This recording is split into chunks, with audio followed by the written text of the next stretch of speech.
Hi everyone. Okay, so there's not much neuroscience going on in this paper, but I still find it interesting because of the topic. When does cognitive functioning peak?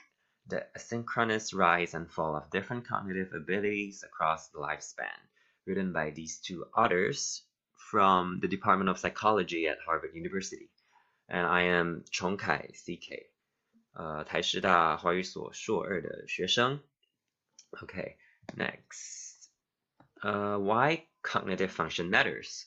Because effective functioning in daily life is as much affected by our cognitive capabilities as by our physical capabilities. Physical as in motor and sensory means our movement and our sense organs, our feelings.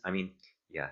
And the knowledge society places greater demands on cognitive capability than ever before, while technology can often compensate for our physical impairment. Okay, so let me introduce you to fluid intelligence and crystallized intelligence and explain the differences between them. So fluid intelligence, it peaked early in adulthood. It refers to our global capacity to reason, to learn new things, and think abstractly and solve problems. Whereas crystallized intelligence, it peaked in middle age or later, and it's based on facts and our prior learning and past experiences. Okay, and now the importance of this study. Okay, so if age of peak performance is indeed far more variable than the fluid-crystallized intelligence distinction implies, that suggests that the fluid-crystallized intelligence construct needs revision. Secondly, the widespread use of college students as controls for development or aging studies may not be appropriate. So to improve the methodology, they use not only 18-year-old college students, okay? And finally, understanding the dynamics of age-related cognitive change can lead to more optimized educational interventions and methods of identifying and addressing age-related cognitive decline and quality of life among elder members of the population. So what's the originality of this current research? We use modern statistical analysis techniques to compare age of peak performance across 30 different cognitive tasks. To achieve sufficient sample size, we present both novel reanalysis of standardized tests, normative data, as well as new massive web-based samples. We find similar results across datasets, strengthening confidence in the validity and reliability of the findings.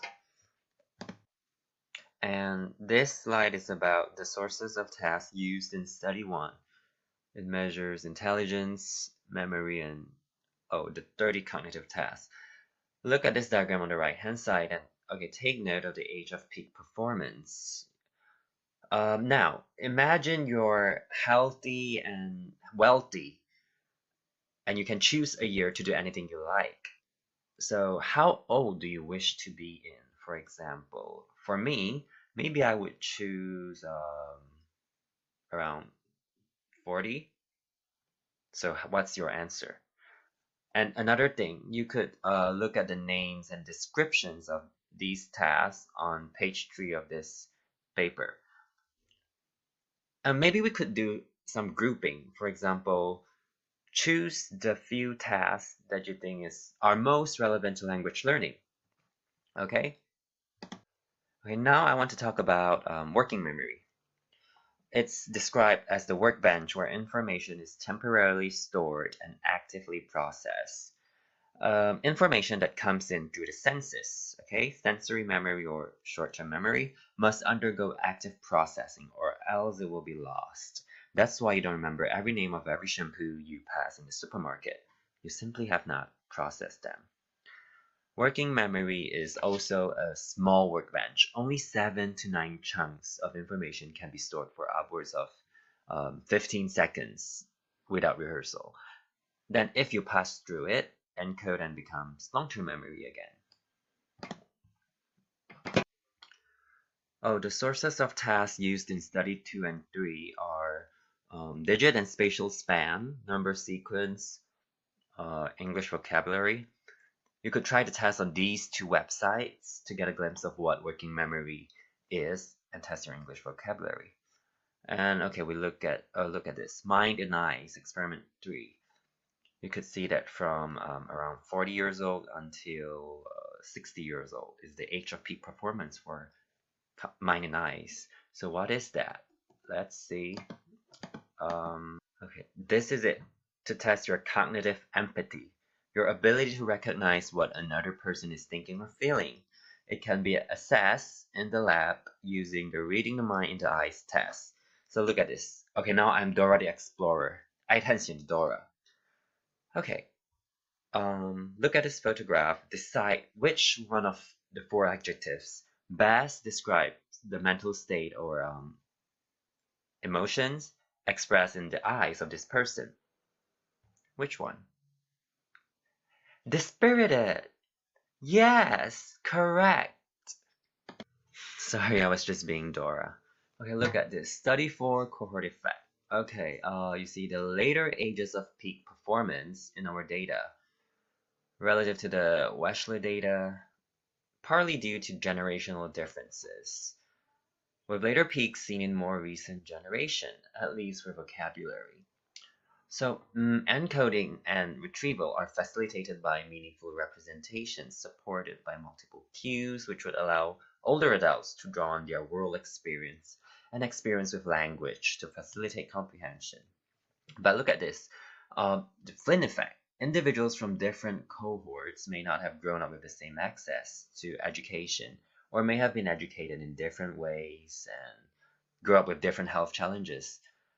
And of course, we know that technology, culture, and language change rapidly. So look at the number of words correct in the recent years compared to like many years ago. Okay. Finally, we're here on discussion. Okay. So trajectories of cognitive function and their underlying factors will have implications for health and social policy and for design. How? Let me know. Okay, I'll give one example first. I think foreign language training or any other cognitively stimulating activities could be used as cognitive therapy for age-related cognitive decline. Could you give an example? It can also be about educational policies in school, bilingual education, or even teaching pedagogy, etc. Okay, so just like the IB emphasis on lifelong learning, I think we should be lifelong learners, no matter our age. We can have our age of peak performance at different domains of cognition. And I think old age is not necessarily associated with cognitive decline, at least not in all domains of cognition.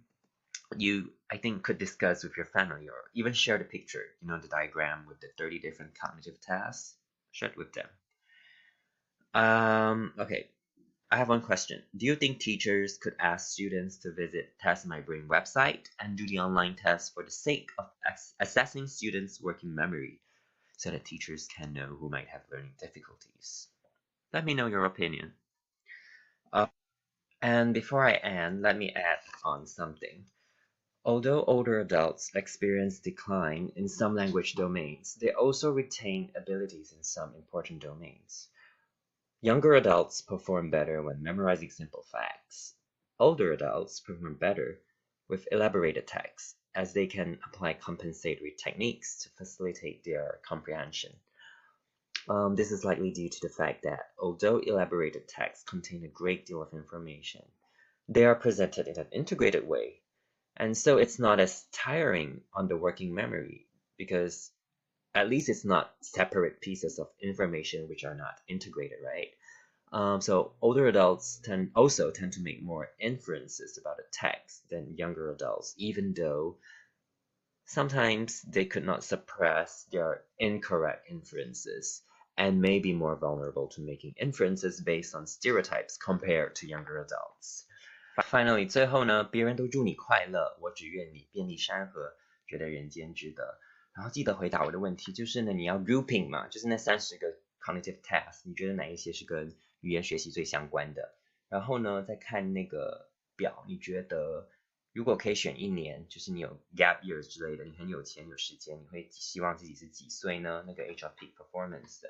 还有一个是要给 example，就是 how 那个 discussion 那边。最后一个呢，就是那个如果老师叫他们去学生用那个 website 测他的 working memory，你觉得怎样？有什么看法？谢谢。